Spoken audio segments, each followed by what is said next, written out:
Hello. Finished.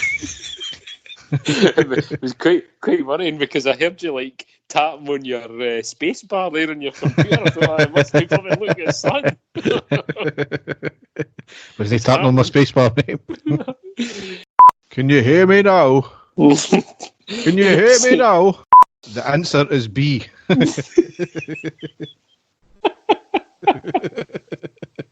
Oh, for fuck's sake. This better, this. That's much better, mate. Aye, that's it. That's normal, aye, spot on. I'm glad to know I'm normal for a change. Exactly, aye. It's the first time you've been called that in a while. How's things? Really? Aye. My God. So I suppose we better blast on down the tunnel and go to somewhere which isn't the tunnel. I'll say that again. Blast on down the tunnel. Aye, exactly. Yeah. Oh, that kind of takes me back to the WhatsApp message that I sent you just before we started recording, but we'll not go into that. No. Something about a ham shank. The food, obviously. Exactly, yeah. The Rangers team this day, plenty of changes in the team. Oh, yeah, fucker, there's a huge spider just ran across my floor. That's the second time that's happened when we've been recording. Give me 2 seconds, mate. Hold on. And the stadium erupts in red, white and blue. You've never seen anything like it. Let's go.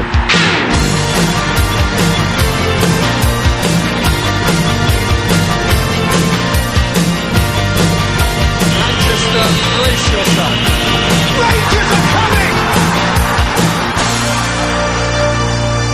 Hi everyone and welcome to the next episode of the iReady podcast. As ever, I'm your host Derek and with me is my co-host Dave. How are you doing, Dave? Derek, I'm doing very well, mate. How's yourself? How's lockdown treating you? I'm still working, so it's not really a lockdown, is it? Aye, Likewise me with you. Well, aye. Yeah. I'm amazed I actually got through the intro first take as well this time. You did. I was just thinking that just as soon as you opened your mouth, I thought that. So, anyway, Derek, I've noticed that I've not actually seen you in person in a long time, and I was just wondering, with everything being closed down and stuff like that. The last time I saw you, you were in desperate need. Personal opinion, you were in desperate need of a haircut. So what I want to know is... I was getting worried what you were going to say there. Is it actually with the clippers and you now look like Full Metal Jacket, or do you now look like Tom Hanks's stunt double in Castaway? How is it? I'm on the Castaway scale. Kind of thought you would say that. And proud of it. Your hair was rather long and bushy the last time I seen you, so I dread to think what it's like now. So listen, I've seen pictures of you when you're younger. Nobody can talk about having bushy hair. You know the difference though, mate. I didn't have a choice what my hair looked like when I was younger. So what's your excuse? Style. Look like one of these beatniks. Get a haircut, boy. Beatnik? What the fuck are they? Anyway, we come to talk about football, yes. Yes. Or lack of football. Well, exactly, that is the case, yes. Even still, we've got a lot to cover tonight because of the absolute dumb fuckery that is the SPFL. Obviously, a few bits and pieces of Rangers news to cover as well, and Dave's got a classic match, provided we're not running into hour 5 of the recording. Exactly, but you know what we're like, Derek. We always try and sort of go for our pods going under an hour, and never ever. I don't think we've ever done a pod in under an hour, have we? That's because you talk shite. Aye, well, you know that was the whole reason that you wanted me to do this. Some things never change, mate. No, some things never change. So, we've obviously got to start way back sometime. I don't know when it was because all the days are blended in together these days. But UEFA have given the leagues until the 25th of May to decide what the plan to do is with the respective leagues. This is what is a baffling thing for me in respect to this, is there's 2 organisations that have been completely found wanting for me, and that's the SFA and UEFA. Now, the SFA are separate from the SPFL, but they govern the game in Scotland, so why have they been anonymous? And the second one, obviously UEFA, they have absolutely shat the bed in this one. They govern football in Europe. They don't want to make the decision. And I think I know the reason why, because ultimately they would likely find themselves in court from the clubs and the leagues if they made a decision. So then it ultimately calls into question their stewardship of the game, and it ultimately makes them a lame duck because they are refusing to make any hard and fast decisions on this. See if the directive came from UEFA straight away and just say, we rule the roost here, this is our game, this is what's happening. Then leagues could move on. There would be no issues. People would be unhappy about it, absolutely, but the governing body have ruled. Now we've got the shit show that's happening in Scotland because of this. Now you've got other leagues trying to start up when it might not be safe to do so. And let's not mistake it, it's a purely commercial decision. Leagues trying to start up just now. It's nothing to do with wanting to get the game played. It's wanting to basically for commercial reasons, isn't it? Well, at the end of the day, Derek, as I've said before, the vast majority of the big leagues, it'll depend on the powers that be. It all comes down to money, doesn't it? It's the same in America just now. They're trying to push forward the baseball season, playing it in empty stadiums and stuff like that, keeping all the players together, just because it's all down. They're terrified about the loss of revenue and stuff like that. So that's how it'll be. A bit risky. I would say. I mean, is it the German league at this moment in time that are trying to push forward with it? And already, I think there's been some problems with that. So I don't know. Three players from Cologne, I think it is, have tested positive for COVID. Yeah, so what are they going to do there?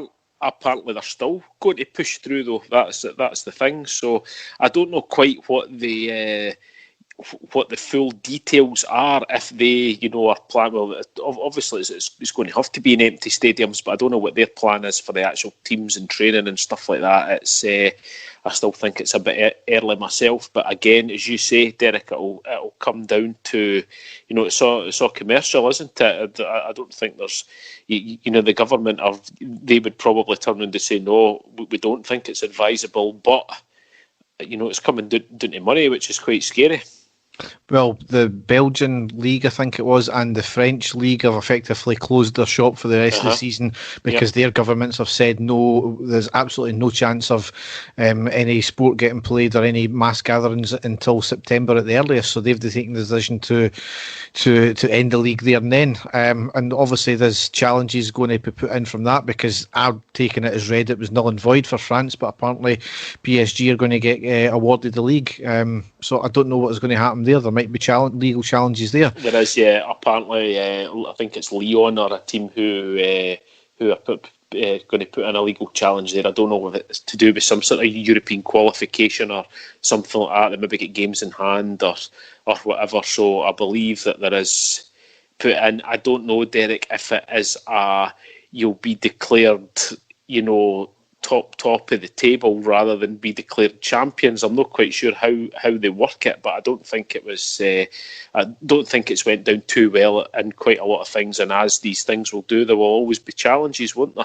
Yeah, I think unless UEFA make a definitive decision, there's always going to be challenges like this. Yeah. And I can understand clubs' anger about being in a position kind of like, I'm guessing Lyon are like us just now, still feasible to win the league. Even though it might be improbable, it's still mathematically possible. And until the governing body make a ruling, then everybody's left in limbo. And unless you say these are the rules, that's what you need to stick by, then leagues are going to, and now governments are going to make up the decision for them. So leaves everybody open. Yeah, but anyway, totally. Talking about our country, the SPFL apparently carried out what they're calling an independent investigation. We've heard that before. Exactly. Marking their own homework, as Stephen Gerrard put it, and it was all into the Dundee vote. It was carried out by Deloitte, who are a stand-up company, and we're not calling into question them, but the scope of the investigation appears to be so narrow that it was like shitting through the eye of a needle. And as we expected, they found no evidence of improper behaviour. Really? It's quite incredible, isn't it? It gets better and better, Derek. But I'm sure there's one that you're going to come to which is even more incredible. But I'll let you go on. Yes. So in respect to that, firstly, nobody seemed to know that this independent investigation was taking place. Secondly, no clubs or club representatives were even spoken to around the vote by Deloitte. And thirdly, it doesn't even address the main concerns which then Rangers went on to highlight in a statement. So all 3 points there are completely valid for the fact that it didn't address the main issue, and it was all done once again, cloak and daggers in secret. And how can you have an investigation into something if there are no representatives from the clubs concerned were spoken to? Now, that goes to show that the scope of the investigation they carried out, there was probably nothing wrong with it, but it was too narrow. So, as I said, Rangers highlighted their concerns in a statement shortly after, which raised 7 points. And it was basically the first point: the preparation and content of the briefing note and the papers sent out to member clubs with the resolution. Hearts, obviously, you've got to remember, they claimed, and it appears to be fact, that there was actually 6 options originally discussed by the SPFL board, but 5 were ruled out by them because they did not suit. Why? Nobody seems to know the content of these 5 other options, and it was the SPFL's own belief that there was only one option, which is ultimately the one that they tabled and the clubs voted for. So that's not due process, and that's not a democratic way of doing things, is it? It's basically you put all the options out on the table, and all parties concerned should have a say in how it goes. Second point Rangers raised is the decision to announce the result of incomplete vote before all votes had been received. That's a no-brainer, that one. Yeah, again, that's one of the real baffling ones for me, Derek. I mean, when do you ever hear of that happening in any type of vote at all? Even if there's going to be something, a landslide, it's still, you don't give the results away when you know there's still people out there voting. It's quite incredible as well. I mean, it just doesn't happen. And these things get unearthed after that as well. They bound to have known that, that this would get brought up. It really is quite credible. We spoke about it in the last pod, didn't we? And even more things are coming out now that you think, surely that can't be right. They can't be conducting themselves like that. And, they have been. It's unreal. Yep. Third point, the decision to disregard the vote submitted by Dundee FC and allow them to vote a second time. That, like you were saying, something else has came out now that Ayr United tried to change their yes vote to a no, but were not allowed. Apparently that was in the rules. But again, why were you not allowed to change your vote from a yes to a no, but you were allowed to change your no to a yes? Again, that doesn't make sense whatsoever. No. Fourth point, the appropriateness of the communications between the executive of the SPFL and other football governing bodies in relation to completing the season 1920. Now, we all understand, and we're going to be very naive if we don't think that certain lobbying goes on behind the scenes in any walk of life, in any sort of vote, in any democratic process. But surely the executive of the SPFL shouldn't be in contact with specific member clubs about changing votes, about what the content of that was, because that's what seems to be the crux of it. Other SPFL chairmen were under the impression that Peter Lawwell and Neil Doncaster would have been on the phone 5 minutes after the votes had been cast. So if other SPFL chairmen are thinking that, then what else are you meant to think? Fifth point, the interaction of SPFL executives with clubs during the voting process, including the disclosure to clubs of how other member clubs had voted. I mean, I self-explanatory that one. Unbelievable, I know.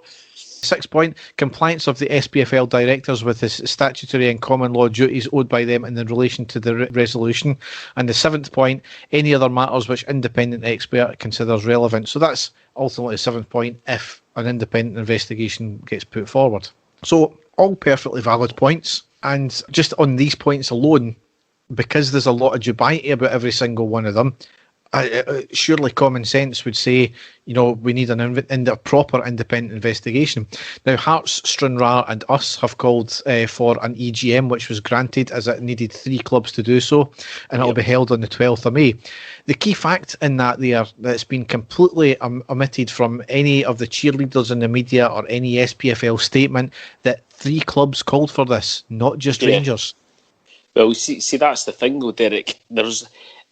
I honestly, reading every report that's been in the media that, with regards to this, it's only ever been us that's been mentioned, isn't it? And as you say, that there's got to be another 2 clubs for this to even happen. But we are just completely, as you say, completely omitted from this. And, as usual, made to be the big bad Rangers, and it's our fault that, it's all happening and stuff like that. And it's no, there has to be 3. So you're quite right. Well, you're exactly right in what you're saying. It has just been made out that it's us, and that's it. I was going to say it's surprising, but going by how the media works, especially in Scottish football, I'm not surprised in the slightest.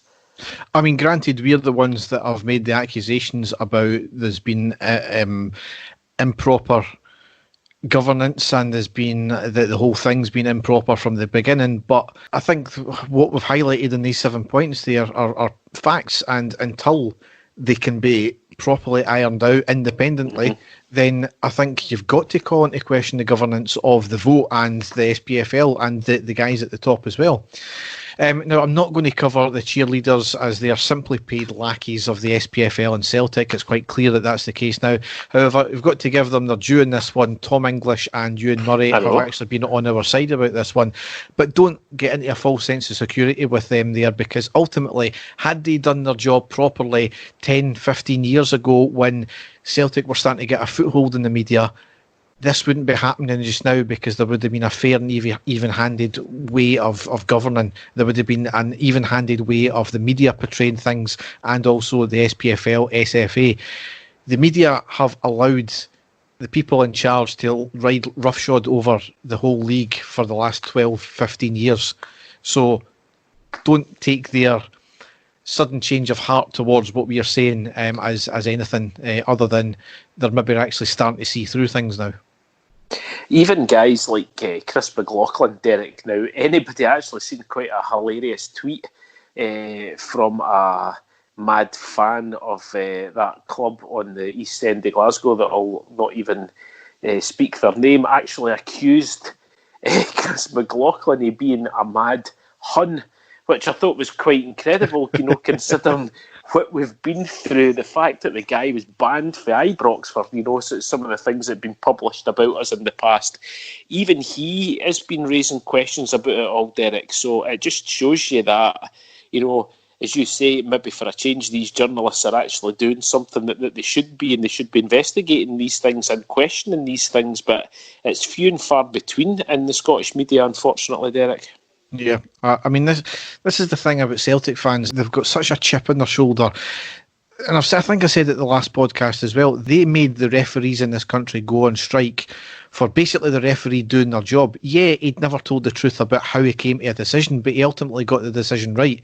And Celtic fans time and time again see that this big bad conspiracy, anyone but Celtic, but their fucking evidence is based on a referee doing his job and George Cadetti getting his licence held up or whatever the fuck it was. Rangers have actually got clear evidence in terms of this, and you don't even need to talk about a dossier. You just look at refereeing decisions from this year. You just look at, the way this is going on. You just look at the way our resolution of this was handed out and dealt with. You look at the 5-way agreement. You look at the last, since 2012, the way we've been dealt with. There's clear evidence there, whereas Celtic never have evidence about stuff. So Celtic fans are a complete irrelevance in this. They've got their own agenda, and that's fair enough. They've got their own agenda, but when they start, as usual, chipping into what we're trying to do, they're running worried with this one now, because they know that things are about to crumble for them. They've had it too easy because they've had the media and they've had the governing body in Scotland in their back pocket for so long. I think this is about to change now with all this. Well, we'll just have to wait and see what comes out. We're all waiting eagerly, Derek, and what's going to come out, aren't we? Yeah, well, here's another thing with the media as well. Rangers said last week that, I think it was on Friday there, because the SPFL clubs had another meeting, and they said the evidence that we've got will be given to all SPFL clubs next week. For some reason, the media picked this up and saying it was going to be today, that it came out Tuesday. And Rangers have said, no, that's not the case. We're putting it out later this week. So it'll be Thursday or Friday, I can imagine. Rangers never given a defined date or time. Yet the media made it up to be today, and you've got your usual fucking arseholes like Michael Stewart saying this is incredible, this is shocking from Rangers, they should be just telling us now. So sorry, mate, I love the way you said that there, sorry. So, moving on to the next event of this saga is the SPFL then released a statement. It was a woe is me statement signed by 6 of the 7 board members. Now, Stuart Robertson being omitted from that because he obviously doesn't agree with it. I've tried to summarise it here in bullet points. Again, for the umpteenth time, they're imploring us to give them the evidence just now. Once again, that's not going to happen. No. Again, under whistleblower protocol, that will never happen. And it's actually led Rangers to come out and ask for, well, what is your whistleblower protocol? Because they don't seem to have one. No. Next thing here is that, and I've tried to keep this as intact as I can. A direct quote from the statement is, "We have put our own self-interest behind us to do what is best for Scottish football. 4 of these 6 names directly benefit from what has been voted on and the reconstruction. In other words, 4 of these 6 clubs were going to get relegated or they were going to be in severe difficulty if the resolution never got passed by the vote. So for them to come out with saying that our own self-interest have been put behind us, go and fuck off with that." They've admitted they've made mistakes, but they have furloughed staff, and those who remained here were volunteering and working tirelessly. They claimed that they've had an unenviable job. The chief executive is paid £400,000 a year and has done fuck all. Worth every penny, Derek. Well, give me that fucking unenviable job any day of the week. And then here comes the guilt trip part. Is the mentioning people dying from COVID. It's almost as if to say, shut the fuck up, there are more important things going on just now. And then here is the 2 big things here. I'm directly quoting this here as, "We live in a democracy and the SPFL articles are clear.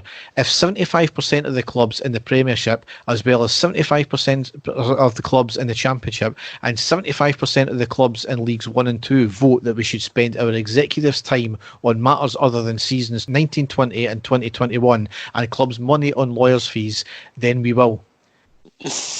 But if the resolution fails to gain the support of enough members and the requisitioners nonetheless continue their current course, the cost of our game will be incalculable."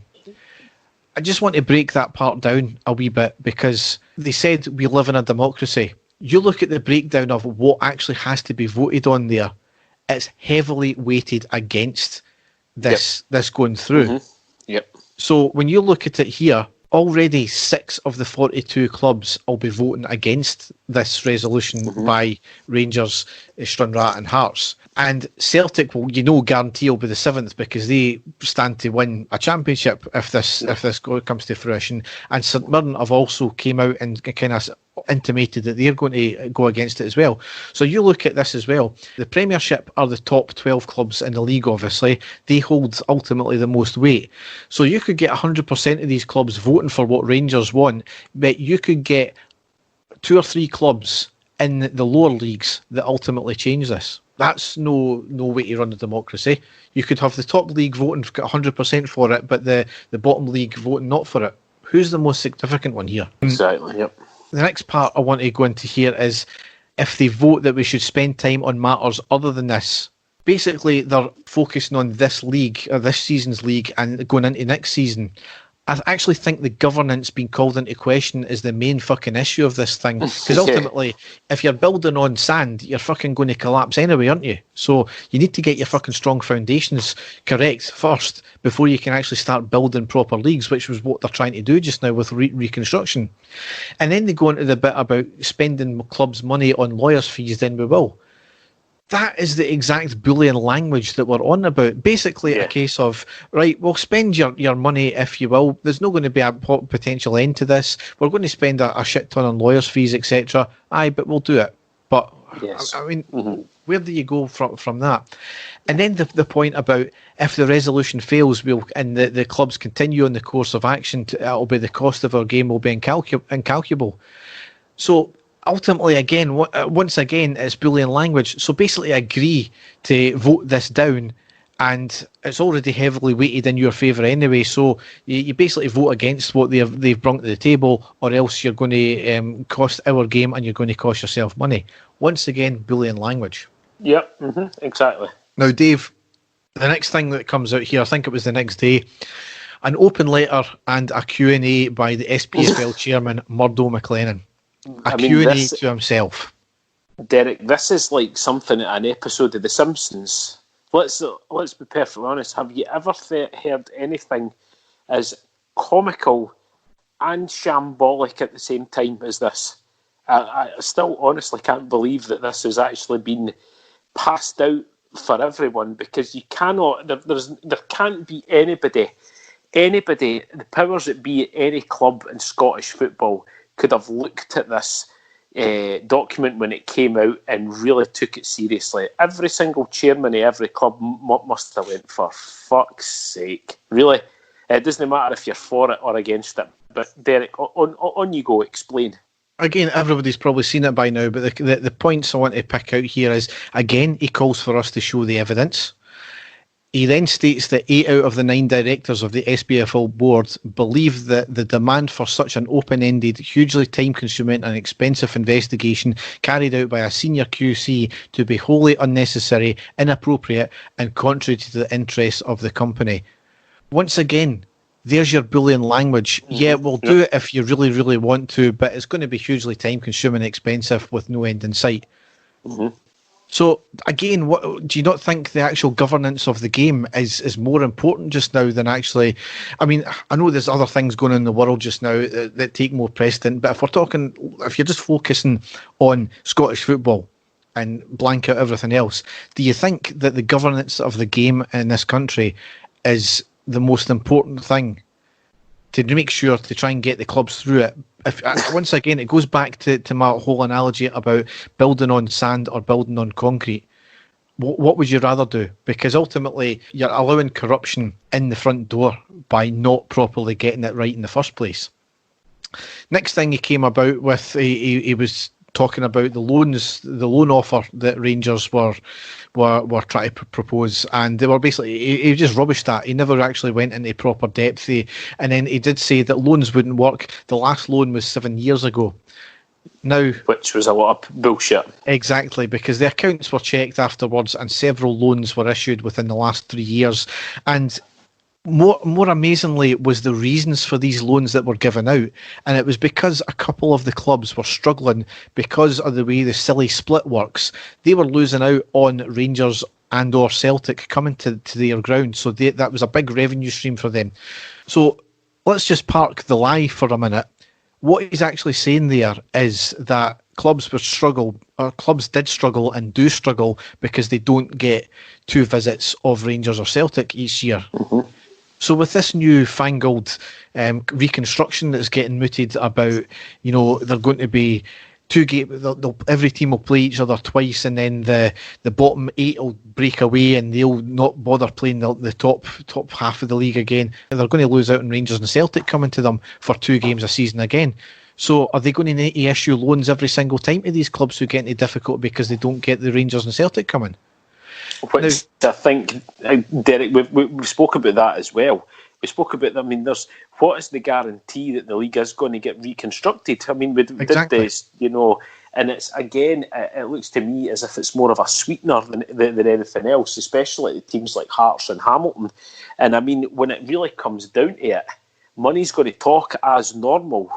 And are these reconstruction talks actually going to get anywhere? It's a whole. It's like empty promises that are being made. And I think you've just summarised it perfectly there. That it will come down to money, and too many clubs will be saying there's no chance because we want Rangers fans to come and fill 3/4 of our stadium. We can charge huge prices, and they're guaranteed to get it sold. So.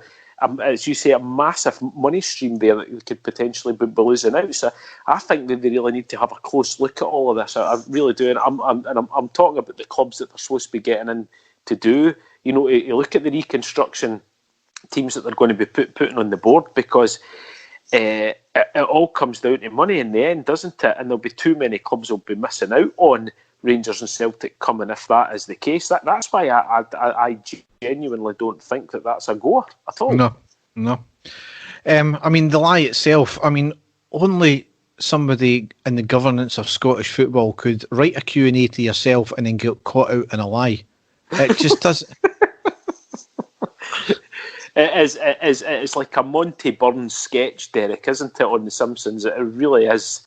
It's how dare you question me? Right, I'll come out and I'll answer, but I'll only answer my own questions. Do you know what? Yeah. It's quite incredible. Have you ever heard anything like it before? Be honest. Just nothing.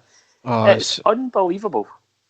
He then was asked. He then asked himself why the incomplete results. It's just fucking ludicrous what you're talking about, it, isn't it? Completely. And anybody looking from the outside and listening to what you have just said would be saying to themselves, "These guys are making this up. That would never happen." And any sort of walk of professional life, these things would never happen. But obviously, they don't know Scottish football very well. But on you go. He then asked himself why the incomplete results were released, and then his answer was just amazing. Can you imagine the furore if we had refused to give any update? It was of your own fucking doing. The clubs had 28 days. You wanted everything done quickly because I think they fully knew that something was going to potentially come out that was going to shut down all the leagues. So if the clubs had 28 days and they fully knew this and as part of the rules, why release the results on that just after that 5 p.m. fake deadline? It's more and more a farce. Even looking back and thinking about what has happened, you still say to yourself, surely that didn't happen. Surely not, but it did. It's quite incredible. And the powers that be out there are genuinely angry and annoyed that there's people actually questioning it, which is quite incredible. And then, I mean, the rest of his Q&A and his open letter was basically just waffle, not answering the questions, pure politicians' answers, and you knew it was as carefully as they can do it. I'm not saying it was any good, but as careful as they could try and half answer things which never actually gave an answer. So, and then Doncaster actually peeped his head out the parapet and he done a pre-recorded segment. I think it was on BBC Sports Sound. He then done another interview, and I don't know if that was live or no or what, but there was some issue about muted microphones with the presenters, and some presenters weren't allowed to ask questions. And then he done another interview, which I think it was with good old Klaxon boy Keith Jackson, and it was published in an article in their paper, and again stating that we should come forward with the evidence, played the victim card, and said, it's been very hurtful to both himself and the staff, and they're getting lots of abusive calls and emails. When he was asked if the police have been contacted, he stated he would rather not say. What an absolute hypocritical wanker. He wants us to show him proof, but he'll not show proof or say if he's been to the police over allegations he's making about others. It leads to the exact same thing. You cannot ask somebody to give you evidence and over allegations they're making about you and then refuse to do the same. Derek, it shows how much of a lie that it was. I listened to our friends on the We Welcome the Chase podcast, and they made a very good point about this subject when it came to claiming that there had been these horrible emails sent and abusive and vile emails, and when they were asked if they'd went to the police, and they said no, we would let the individuals deal with that themselves. Now they made a very good point, Derek, and if that was true, and Neil Doncaster was, ahead of all this, he's surely got a duty of care for all of his staff to make sure that the police are involved if there's members of his staff receiving vile abuse and threatening abuse and things like that. So that's how you know that it is a lot of bullshit. Let's be perfectly honest.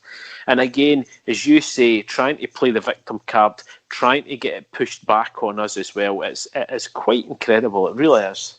Two things about that is that in previous times when there's been allegations of something like that, they've previously said, and this is the same for any club or any company, it's been passed to the police. It would be inappropriate to comment any further on that. And also, the more pressing question is the fact that Dundee are a club that are more than likely been in email contact with the SPFL time and time again, and their email got put in quarantine, or wait, was it in the junk mailbox? Yes, Yeah, apparently so. Yeah, an unsolicited random person can email into the SPFL and it doesn't get put into quarantine or the junk inbox.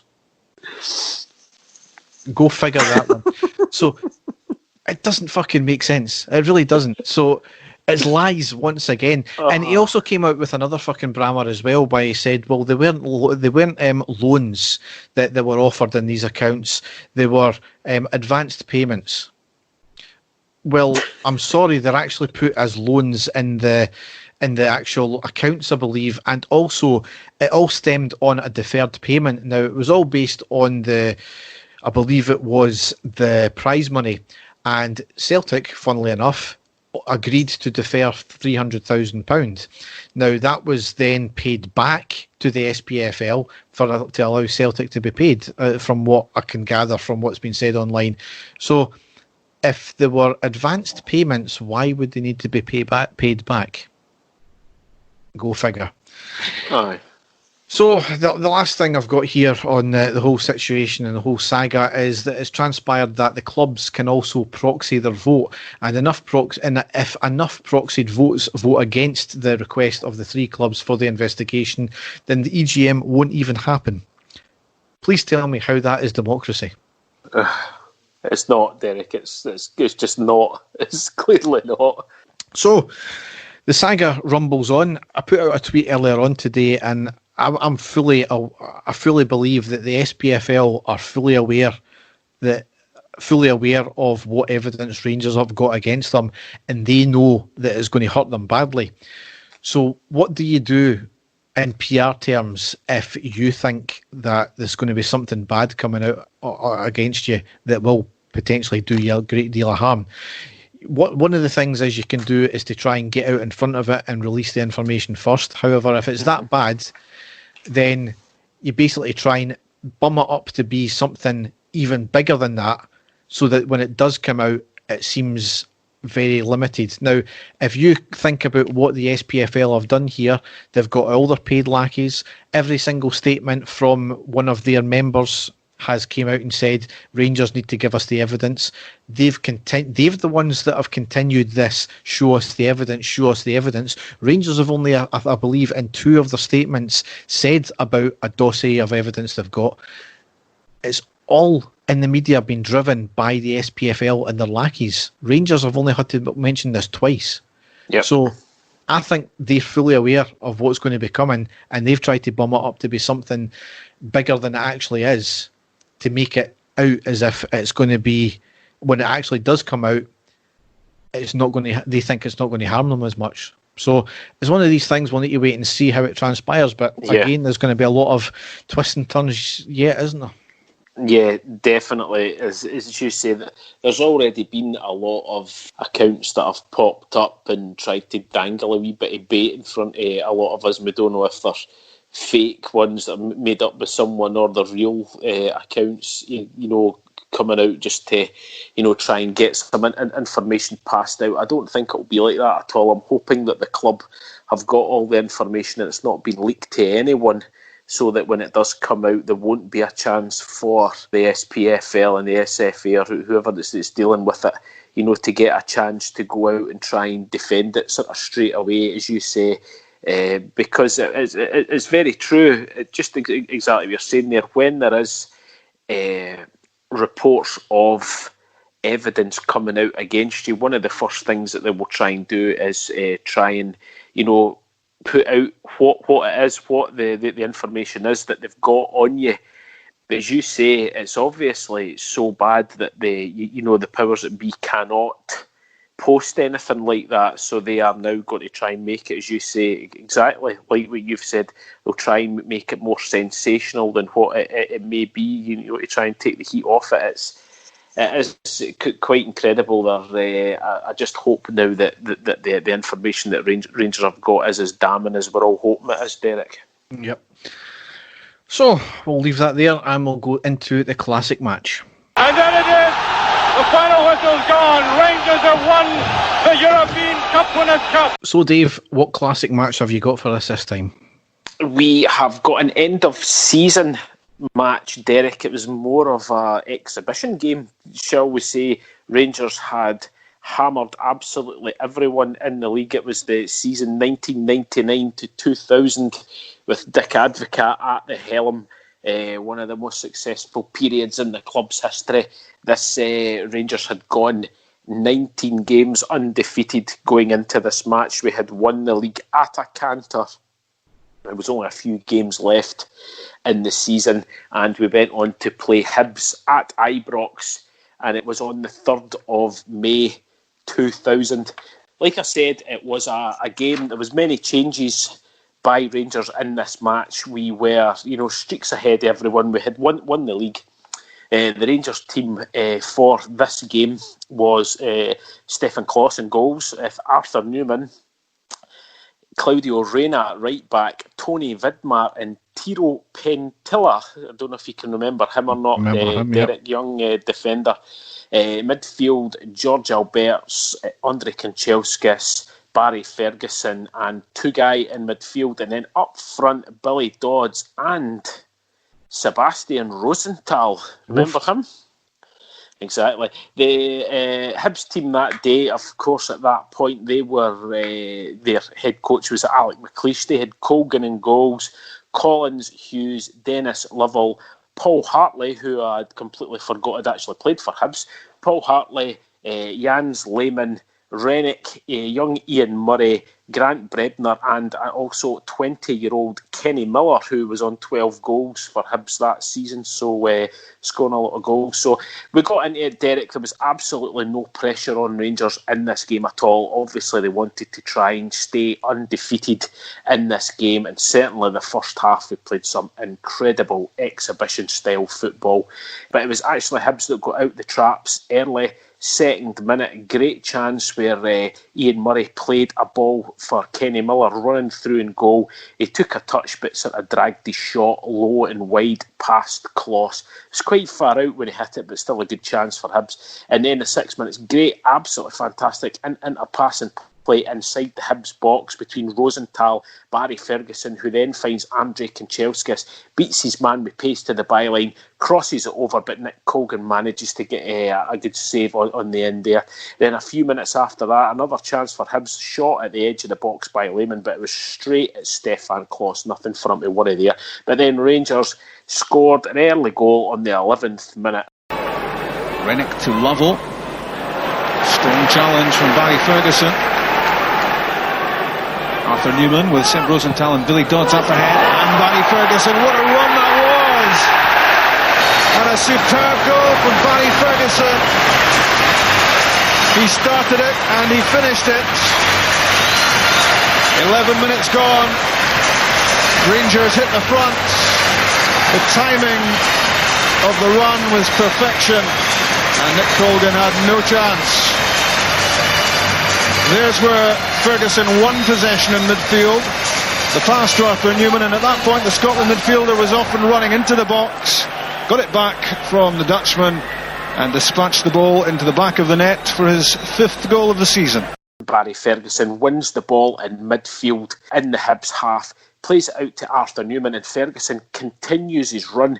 Newman knew exactly what he was going, plays him back through a sort of big 1-2 that he played with him there, back into the box. Ferguson takes the ball perfectly in his stride and lashes the shot past Colgan into the goal to make it 1-0 to Rangers. Fantastic play by Barry Ferguson, great vision by Arthur Newman there. And then Rangers only had to wait another 6 minutes to double the lead when we scored our second goal. It's a foul on Dodds by Collins, taken quickly. Newman was on the move instantly. The 1-2 with Rosenthal, chance to create for Newman, and does for Billy Dodds. 4 goals in 3 games now for the Scotland striker. A lot of credit goes to Arthur Newman in the build-up. The 1-2 with Rosenthal, but surely the cutback here should have been cut out by Collins. Bad mistake by the fullback. He allowed it to drift under his boots, and there was Dodds, and he accepts presents like that gladly. 17 minutes now gone in the first half, and Rangers are 2 up. Arthur Newman on the left wing, he plays a 1-2 with Sebastian Rosenthal, takes the ball to the byline, cuts it back to Billy Dodds, who hammers it in past Colgan from close range. Couldn't miss. There's no way that Colgan was getting a hand to that. Thunders it in to make it 2-0 to Rangers. Really playing some fantastic stuff. Then it was the chances for Sebastian Rosenthal, and how he never scored in this game, I do not know. Turns his man at the edge of the box, fires a low shot, really unlucky, just wide there. That was the first chance they had to score. Then a few minutes later, Barry Ferguson onto two-guy, through ball. Again, Ferguson keeps running. He lays it off to Rosenthal, who fires a fantastic shot, but over the bar. Unfortunately, it was an absolutely incredible move. If Rosenthal had scored that goal, it would have been one of the goals of the season. All sort of passing and moving play. It was fantastic. Barry Ferguson at this point was just completely running the show. He was in the middle of everything. Then another fantastic chance for Sebastian Rosenthal. It was Andrei Kanchelskis this time on the right wing. He cuts it back to Billy Dodds, who just at the corner of the box, and he sees Rosenthal running into the back post. He dinks a perfect ball over right in front of Rosenthal, just to head it straight forward into the net. For some reason, hits it past the post. An absolute gilt-edged chance for Rosenthal. How he had the chance to score a hat-trick in the first half, didn't score any of the goals at all. That was half-time. Rangers, by far the better team. Some great play. Into the second half, again, we didn't have to wait long until we scored our third goal of the game. 2 minutes played into the second half. Tremendous pass from Alberts. Forcing play from Newman. And it forces the third goal. It's an own goal. Sean Dennis won't want to claim the credit, but it's his. Collins beaten by Newman. And from here on in, you knew Hibs were in trouble. The cutback from Newman curling away from Colgan. Sean Dennis felt he had to go for it. And within 2 minutes of the restart, Hibs find themselves 3 down. I asked the question, is there a way back into the game for Hibs? I think we now have the answer. 3-0. Arthur Newman on the left wing, he beats his man, gets to the byline, and he sees Rosenthal at the back post, tries to tee up for him, but Sean Dennis, the Hibs defender, gets in front of him first and slips the ball past his goalkeeper into the net. Own goal, 3-0 to Rangers on easy streak. But then Hibs did pull one back not long after that. Paul Hartley, Kenny Miller, here's a chance to pull a goal back, which he does. Good finish. It's 3-1. Kenny Miller, who actually got onto it, fired the shot past Stefan Klost. Still 3-1 to Rangers. Then a couple of changes. Barry Ferguson actually came off and Bob Malcolm came on. And as soon as Malcolm came on, with a great chance with Kanchelskis. He plays a 1-2 with Billy Dodds. Gets it. He's only about 5 yards out. Fires at the keeper. To be fair to Colgan, great shot. Falls back to Sebastian Rosenthal again, who blasts it over the bar. You know, it really wasn't his day at all. Another great chance. A few minutes then after that, again, a chance for Arthur Newman after a fantastic one-touch play from defence. It was the two-guy out to Newman. He shot. It was saved and then cleared. Unlucky with that one as well. But then it was actually Stefan Kloss who pulls off a great save at close range after one of the Hibs players, I think it was Hartley, onto Lehman. He actually struck the crossbar after a great save by Stefan Kloss. Rangers should have been well clear by this point, Derek. It was 3-1. It should have been 5 or 6, but Hibs actually brought the scoreline back to maybe make us sweat just slightly. Newman, Alberts, now McCann. Took too long. Beaten by Collins. Dirk Lehman gets a second chance. He certainly took it. Brilliant strike by Dirk Lehman. A fantastic goal, to be fair to them, by Jens Lehman, right into the top corner. Great goal. But then, 80th minute. Here comes Jonathan Johansson at the other end, and it's a penalty kick. And a chance for Rangers to make the point safe. It's George Alberts. It's 4-2. Alberts strokes home his 17th goal of the season. Jonathan Johansson, who's on as a sub now, he gets the ball on the right wing, cuts into the box, clearly brought down by the defender. Clear penalty to Rangers. And who else steps up? The man that's on the pitch, George Alberts. He fires the ball in on the 81st minute to make it 4-2 to Rangers. And then to finish off, the icing on the cake came 5 minutes after that. The goal of the game, and it was the man Alberts again. Right into Alberts. 3 up ahead of him.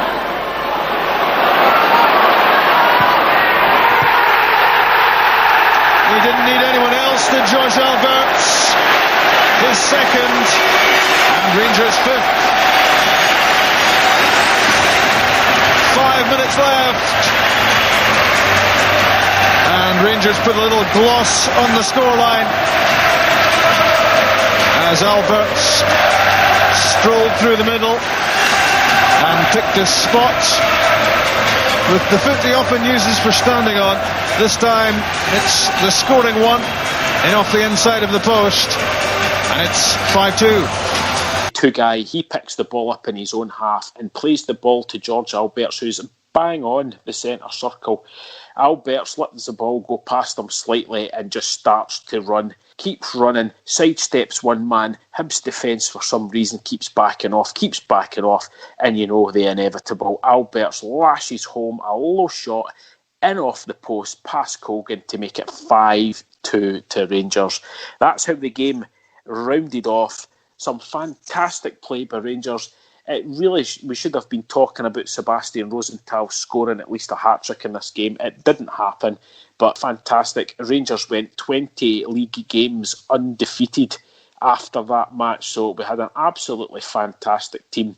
If and anybody that can't remember much about that, that season under Dick Advocaat really needs to go back. Even some of our performances in the Champions League that season were fantastic. So please, if you get the chance, go back and watch it. And Derek, you'll have fond memories about that Dick Advocaat team, yeah? Well, probably some of the best individual players we've had ever at Ibrox, isn't it? But yeah.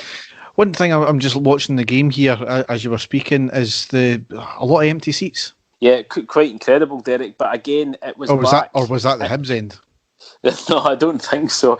I noticed that there was quite a few empty seats as well. We had won the league. I think back in those days we were, our fans. We were quite privileged in those days, Derek, weren't we? We were used to winning a lot. We were used to winning leagues and stuff like that. So it came to the end of the season. We still had the cup final to look forward to, which I think was the Orange Cup final against Aberdeen, I think, was the cup final after that. So I don't know. It's certainly, if that was the now, Derek, it would be absolutely jam-packed, wouldn't it? But regardless, it was a fantastic game to watch. Go back and watch it. A couple of future Rangers players in the Hibs team as well when they were a lot younger. But some great individual play, and Barry Ferguson in the first half was just unplayable, Derek. He was tremendous. Yep. So we'll hopefully be back with another classic match next week. Next time anyway. So we'll now move into the news.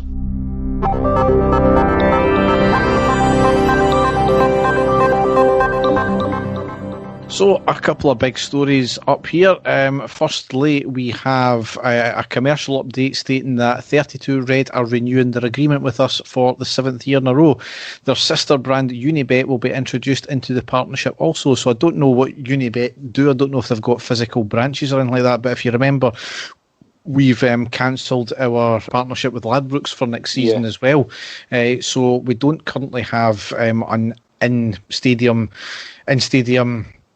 betting shop, do we? So I don't know if that's going to be part of the deal there. Yep. Possibly, now, yep. The big one that came from this statement, though, is we will start the 2020-2021 season with a new kit deal and retail deal following the conclusion of all existing partnerships. So, on the face of it, that's the end of the Sports Direct and Mike Ashley saga. Is it finally, Derek? Is that it? Are you telling me that it's finally gone? years and years of us speaking about this. Could this be finally the last time that we're going to speak about it? Please tell me it is. I mean, we all hope so. That they didn't. The statement never specifically said anything about Sports Director Mike Ashley. They did say further details will follow. It did not mention the court cases that are ongoing. However, the folk that are in the know say that the deal's effectively done and these deals are coming to a close. I'm wary of false dawns because we've had it twice before that this is it, going to be finished with them, and then there was more to that actual story. It's monumental. It's the last of the Spivs legacy if this is really the case, and it's a big, massive weight off our shoulders. The chains are finally broken from that horrendous deal. It goes against everything. For a start, I cannot believe that the deal, when the details of it came out, was allowed to stand in the courts, because it just wasn't keeping up with their fiduciary responsibility, given the fact that they had members of Sports Director, SDI, whatever the fuck they're called, on the Rangers board as well. It's going to be a massive boost to our finances, this one.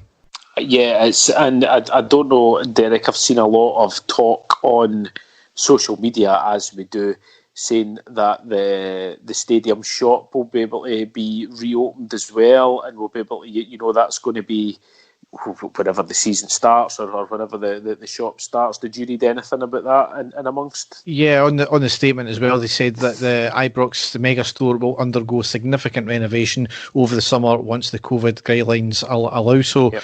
So that was obviously one of the big ones, the fact that the mega store has been largely underutilised, shall we say, for the past two or three seasons, ever since all the details came out. It was effectively a Rangers branded Sports Direct, and quite rightly people were boycotting it. So the fact that we've now got control of that back, from what we can see, there's a lot of plans for that, and Edmondson House as well. I don't know if Edmondson House is still going to get demolished, if it's going to get renovated, if there's going to be something rebuilt there, but certainly they were talking about plans for like a sports bar in there as well for match day as well. So it'll be certainly interesting if that one what transpires. I think it's too small, to be honest, but we'll just need to wait and see. But certainly a massive one. The other rumour that came about from this online is that high-end clothing company Castor are going to be the new manufacturers. They're looking to get into sport. They've paid 7.5 million into something else to get a sports brand thing, and they're linked to Andy Murray as well. So we don't know how true that is. Certainly that's the rumours that are floating about, certainly with the people in the know as well. They are a small outfit, but they're a very prestigious one. They supply into Harrods, which is, if you look at the way the commercial director has been driving us all since he came in, certainly it's been to high-end brands, and this would certainly fit that bill as well. Whether they can fulfil what the demand there's going to be is another story. We'll need to wait and see. There's thank you for Celtic fans for doing a wee bit of digging as well, but they were cock-a-hoop the fact that their registered offices were basically a house. Now, if you think about a lot of registered offices, they are houses. I think the company behind Lewis Hamilton is his family home. So you can't take a registered address it means nothing. Apparently, from what I've heard, and I don't know how true this is, Castor have their manufacturing plants over in Portugal. So we'll see how it transpires. But I know that you sent me, and it was floating about social media as well, mock-ups of the kit, which have turned out to be completely false. So this is why, when it comes to social media, and I know you mentioned about people about leaking information as well, Twitter sites set up for that specific thing, you need to take everything on social media with a pinch of salt, even from the people in the know. It's difficult, Derek, because there are sad people out there who will claim that these things are gospel truths, and there's a lot of nonsense just to get extra retweets and extra followers and stuff like that. But if somebody has taken the time to make a mock-up of all those kits, it taken them a long while to do it, Derek, and to get it out there. So it's just exactly what you said, Derek. This is why I am still a bit weary about the whole thing with Mike Ashley, because it hasn't, the club haven't came out and said, specifically that that deal is completely gone and there's no trace whatsoever until that gets stated by the club. I'll feel a lot better. I'm a lot more hopeful this time, but we've been let down a few times before, haven't we? So we'll wait and see, but it certainly looks as if we're finally rid, which is great. The actual kit manufacturers, Derek, if it is the case that it is this, how is it you pronounce it? Castor. So if it is, there's been a lot of fans who have been out there raging that it's no Adidas, it's no Nike, it's no Puma and all of that. And me and you have spoken about this before. Who cares, Derek? If they're willing to give us, a good payment here, and there's been a lot of quotes saying that it's 20 million over 5 years. I don't know how true that is, if it is the case or not. That's just what's been getting thrown about out there. That's an excellent deal. We take it. We've had, shirt makes before that, haven't exactly been household names, like I've said. We've had Diadora, we've had Admiral, folk like that, but the fans still went out and bought them, Derek. I mean, the Diadora kits when they first came out were really poor quality, but we still went out and bought, tens of thousands of these things because everybody had one. So it really doesn't matter, as long as the money's coming in, as long as the fans can go out and buy the kits and the money's coming to the club. Who cares who's making it? Because we will go out, and that is the only thing. Like what you said, Derek, it's quite as long as, if it is this company, as long as they are able to keep up with the demand, because Hummel certainly couldn't keep up with the demand when it came. When those kits were getting sold. So I just hope that is the case. Whoever comes in, and if it is them, then here's hoping that it's successful anyway. So we'll wait and see again. Yes. Next thing here is the season ticket renewals are out and the prices have been frozen, which is, it's always going to be a difficult one, and clubs around the country are going to need to put the renewals out, because ultimately that's the lifeblood of Scottish football is season tickets and tickets. Maybe not so much in England when they get massive amount of TV deals, but up here it's all about tickets. Again, with the Scottish leagues, you're asking people to buy season tickets when we don't know when football will be started back up again, and we don't even know what league the league structure will be like. So as others have said, it's more of a donation right now to the club to keep them going. Yep. Mm-hmm. And I'm not just talking about Rangers, that's to every club.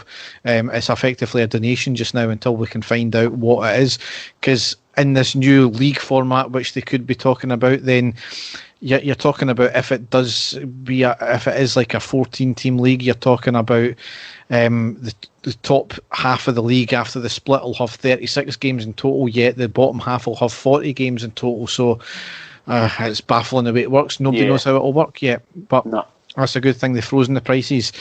Anyway, next one here, into the completely controversial one here, and I want to start off this saying I'm not criticising fans as such for this, because it's their own personal choice whether they want to pay this or not. You pick it up or you don't. It's one thing. But Rangers have launched their MyGers membership scheme rewarding loyalty. Now, people's definition of loyalty seems to differ. Is the scheme perfect? Absolutely not. But that's never going to be the case with a one-size-fits-all scheme. And I think some people, and I'll say this, as those who have actually the monopoly over the tickets as it stands just now, are forgetting the main aim of this scheme is to raise money for the club. You can't ask the club, and you can't demand the club spend X amount on players. You can't ask them to upgrade the stadium. You can't ask them to spend a lot of money improving the club. And then when they ask you for a wee bit back, they can't balk at it. It's your choice whether you pay it or not. Nobody's forcing you. You are getting forced, kind of, in a way, by to go on the season ticket waiting list. And I don't know if it means the same for you have a season ticket, you need to have this membership scheme. But to go on the season ticket waiting list, you have to have the MyGers membership. I don't fully agree with that, to be honest. People are complaining that you're only rewarded with the more money you spend.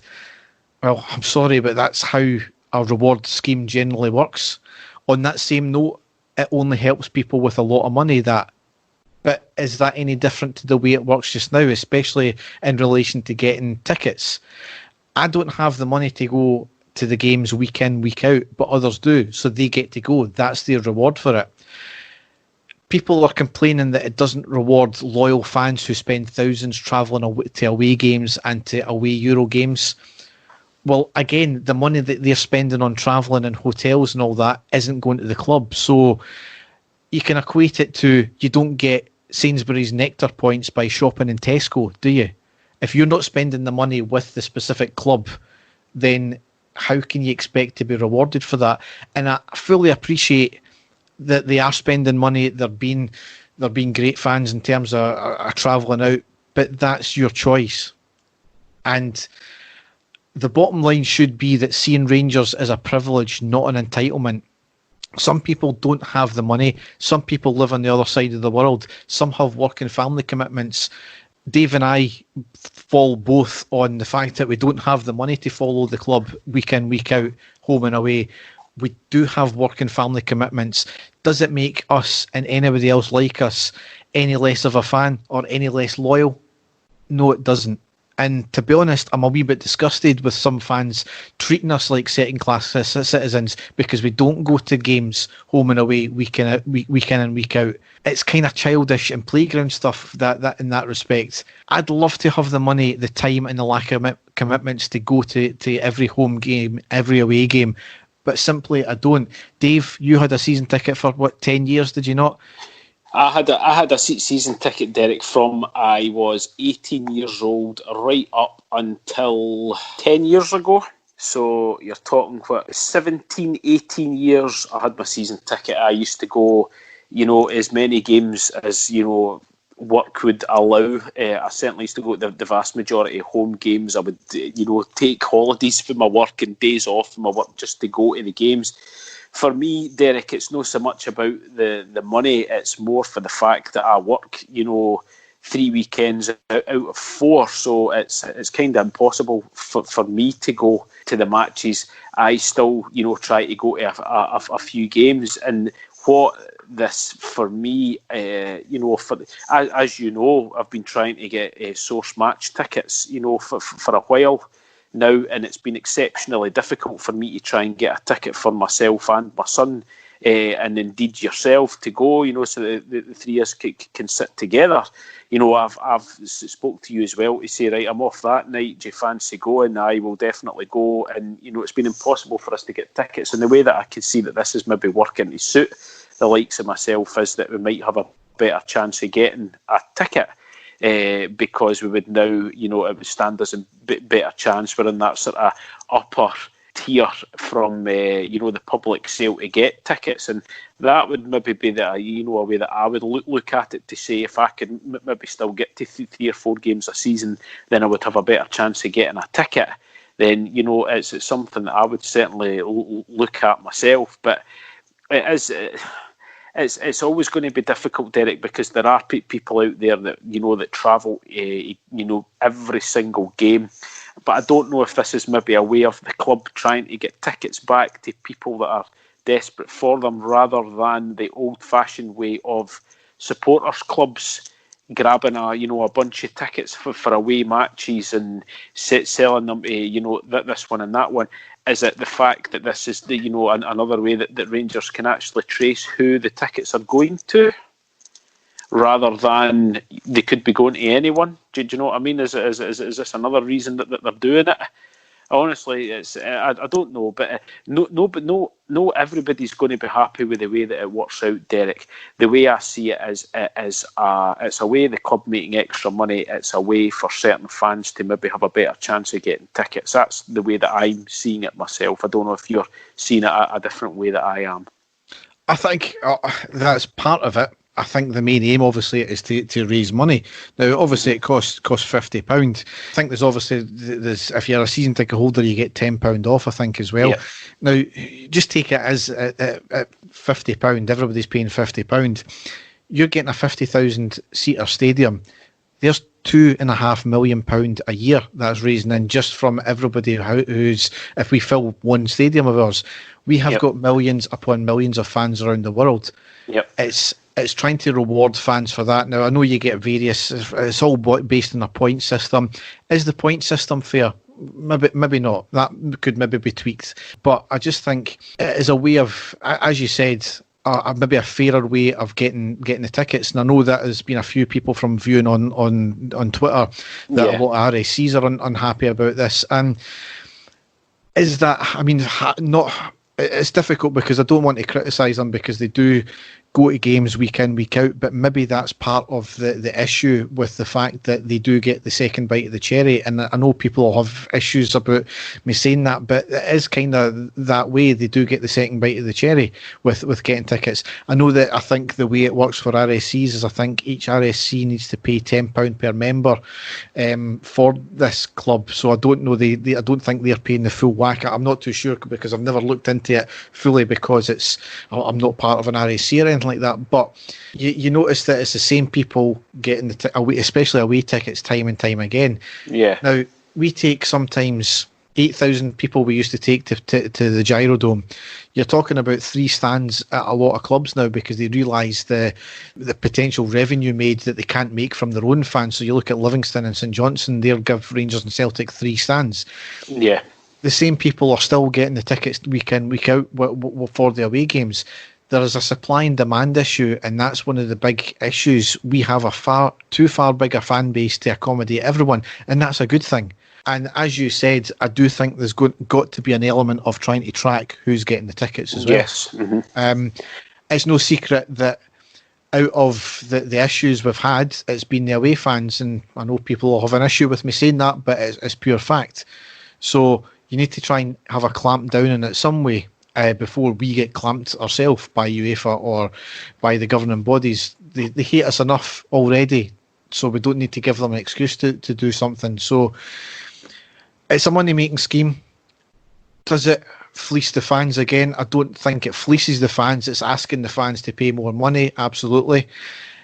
But you can't complain at the same time about wanting high-profile players like spending £7 million on Kent and then balk at the fact, you're having to pay a wee bit extra money. Football clubs are a business. They work in a completely different way to normal businesses. They rely on fans being loyal. They rely on fans paying their money up front a lot of the time as well. There's no point complaining about it because that's the way football, especially in our country, is, and it will be forevermore until we get a massive TV deal, which will never happen. So it's going to be like this. So it's your choice whether you pay it or not. I'll maybe wait till next month. I mean, I'm probably still not going to get to go to a lot of games due to family and time commitments, and I'm quite happy. I'm paying my way. I already pay £24 a month, to Rangers TV. That's my way of funding into the club. No, I'm the same as you, Derek. I'm going to be thinking about paying it for me and my son, just for the fact that 3 or 4 times a year, if we do go to a game, it's going to give us a chance of getting a ticket to be able to sit next to each other, which we're not getting to do at the moment. It's fine, it's a lot easier to get a single ticket, but if you're wanting a couple of tickets together, it's very difficult. And the way I see it is a way of making that more of a reality, and also getting an away, a ticket for an away game as well, which I've not been to an away game in a long time, so it certainly gives me the chance, because as I say, for me it's not feasible for me to have a season ticket if I can only get to a quarter of the games a season, if you know what I mean. So this is a way, Derek, for me to pay into something that could give me something back, as well as giving something into the club. So as you say, if you're for it, you're for it. If you're against it, you're against it. And it is a way of making money for the club. But I wanted your thoughts on what you thought about the whole tracking who is getting tickets, because I think that could have a lot to do with it as well. I mean, that's the annoying thing. It should be something positive, and we've had to kind of talk about the negative aspect because of moans and gripes. But that's the Rangers support for you sometimes, isn't it? I know. But anyway, another good piece of news here is Morelos obviously back in Colombia and documented in the media handing out food to starving families. Yes, this monster and all-round general bad guy, as the other opposition would have it to be, he's doing good things. So, the guy obviously, I'm not going to say he's got his demons because he hasn't. He's a volatile player on the park. He's got a bit of a temperament issue, but the guy has clearly got a heart of gold, and you cannot take that away from him. And we've said it before, he's done nothing on the field that anybody else hasn't done before. So and Derek, when you look at certain other players who are going to remain nameless, who have done countless things off the park, in the way that Morelos is vilified for things that he's done on the park. You know my thoughts on it, Derek. We've spoken about him enough. I just think that is the type of player he is, and I think if you took that away, he wouldn't be as an effective a player as what he is. I've said it umpteen times. This guy has came over here, a complete stranger in this land, and lit the Scottish game up. He really has, and the way that he's treated in the media is incredible. But this is showing you how much work that he does for his own community back, in Colombia. It's obviously a poverty-stricken area, and it's the first thing that he does when he gets the chance is going back and giving something back to his community. So I think he's to be commended big time. Absolutely. And the last story I've got here, football related, not related specifically to Rangers, but the Sun ran a story claiming that Celtic are the world's favourite Scottish team ahead of Rangers and Aberdeen. Wait for it. Because they've been Googled more times than the other clubs. Oh, dear. Well, if it's in the Sun, it's got to be true, Derek. Yeah. Well, I don't think the Sun, whoever wrote that article, seems to realise that just because you Google someone, it doesn't mean it's in a positive aspect, does it? I seem to remember the Channel 4 National News running a story about Celtic a very short time ago, and it certainly wasn't painting them in a good light. So yes. Again, something that we all know about, that there's still a lot to come out about that one as well, but we'll leave that there. Yeah. So, Glenbervie Golf Club course damaged after Randy couple have sex in bunker. You are Glenbervie, as in Glenbervie Larbert. Yes, right next to the place where I got married. So, a Randy couple were spotted having a lockdown romp in a golf course bunker. Oh my God, right. The duo's greenside tryst was amongst the list of oddball antics giving officials at Glenbervie Golf Club Larbert a headache. God. Chairman Ronnie Neal flagged the lovers' actions in an email highlighting unwanted behaviour that has damaged parts of the golf course. The final item listed read, "A couple engaging in sexual relations in a bunker. Yes, it was actually witnessed." And did somebody's ball land in a butt crevice in front of a butt? Is that what happened? I just want to know what you're getting up to that would damage a bunker. Oh no! So that was in Glenbervie, not 100 miles away from where I am right now, Derek. So it's probably it's closer to me than it is to you. But yeah, an area that we both know, Derek, and as you say, right next to where you got married as well. So that story's a bit too close to home for me, I think, Derek. Well, somebody got a hole in one that night. Hey. You've been desperate to say that, eh? Definitely. Oh, dear. No. Dirty bastard. So there. So that wraps up the podcast for this episode. So again, like the last podcast, we don't know when exactly we'll be back. I've been trying to get some things out in terms of outtakes from each season. So I re-uploaded the season 1 outtakes from that there. I'll try and get season 2 up shortly, maybe next week, in between this podcast and the next one. We'll just need to wait and see what transpires, and obviously if anything major comes out, Dave and I will try and scramble to, definitely certainly one of us will scramble to our microphone and see if we can get a quick pod out, but we'll just need to wait and see what happens there. Definitely, and when it comes to interaction, we get a lot of replies to tweets and stuff that we put out. If there's anybody out there want us to cover anything in the podcast, then please let us know. If there's anything you feel that we're not covering or not speaking about, then by all means get in contact with us, and we'll see what we can do. But it's the one thing, Derek, even though there's no football on, the one thing that Scottish football, the pantomime that it is, will always give us something to talk about. So I'm sure we will be back quite soon. Yes, absolutely. So I hope everybody stays safe out there. That's the main thing. Listen to the guidelines. Lockdown is still in its full force just now, unfortunately, but it's something we need to get through, and we'll be all the better for it after this is all over. So thanks for listening, and goodbye. Yep, exactly. Take care, folks. Stay safe. Goodbye. And the stadium erupts in red, white and blue. You've never seen anything like it. Let's go.